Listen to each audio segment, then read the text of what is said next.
Hello everyone, welcome to Pharmacist. Let's continue with KAPS recalls discussion.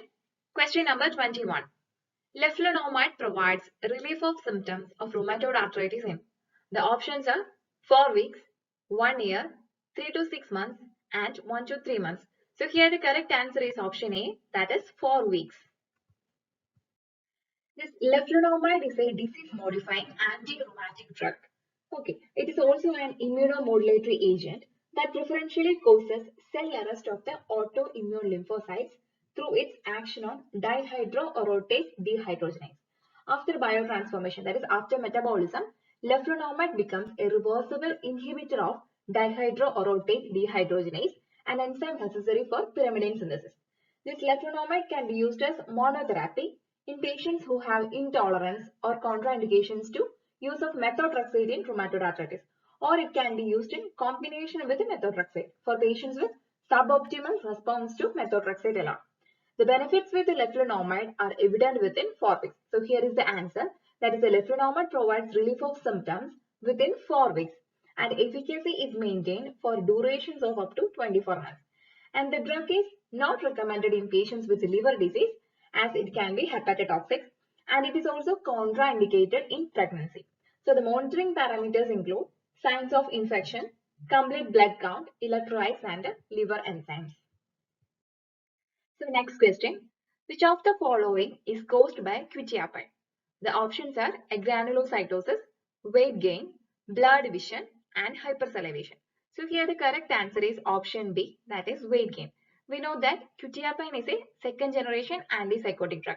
So among the antipsychotics, clozapine is responsible for causing agranulocytosis. So here this quetiapine is an atypical antipsychotic agent used for the management of bipolar disorder, schizophrenia and major depressive disorder. At standard doses used for schizophrenia or bipolar disorder, quetiapine has been associated with weight gain and increased level of triglycerides, total cholesterol and low density lipoprotein cholesterol, which are the risk factors for cardiovascular morbidity and mortality. Question number 23. Which among the following is a disaccharide? The options are glucose, fructose, galactose, sucrose. So here the correct answer is option D, that is sucrose. Remaining the glucose, fructose, galactose, all these are monosaccharides. The carbohydrates can be classified as monosaccharides, disaccharides and polysaccharides. The simplest form of carbohydrates are called the monosaccharides, which are soluble sweet tasting sugars. They are the monomer building blocks that join together for more complex carbohydrates. The examples of monosaccharides include glucose, fructose and galactose. Then disaccharides are made up of two monosaccharides joined together by a condensation reaction. Examples of disaccharides include sucrose, lactose and maltose. Polysaccharides are also known as polymers. They are long, complex chains of many monosaccharides that are joined together by glycosidic bonds. Examples include starch, glycogen, cellulose, dextrin and pectin. The molecules with 3 to 10 sugar units are known as oligosaccharides, while molecules containing 11 or more monosaccharides are true polysaccharides. Next question. Serum enzyme test that aid in the diagnosis of myocardial infarction is. The options are creatine phosphokinase, alkaline phosphatase, serum creatinine and BUN. BUN means blood urea nitrogen. So here the correct answer is option A, that is creatine phosphokinase. Usually this creatine phosphokinase, ALT, AST, LDH. LDH means lactate dehydrogenase and troponin levels are increased after myocardial infarction. So let's discuss in detail about creatine kinase or creatine phosphokinase. It is found in the tissues of the body where energy demands are typically high. So mainly includes skeletal muscle, the heart and brain. And this creatine phosphokinase is a major controller of homeostasis in cells. The appearance of creatine kinase in blood tests is usually considered an indirect marker of muscle damage, especially for the diagnosis of medical conditions such as myocardial infarction, muscular dystrophy, and cerebral diseases, for example, injuries and infections to the brain, brain tumors, and dementia. And this creatine kinase activity is one marker of acute myocardial infarction. This activity or this enzyme's activity starts to increase within 12 hours of MI symptoms, peaking at 24 to 36 hours and returns to normal after 48 to 72 hours. There are mainly three types of creatine kinase enzymes.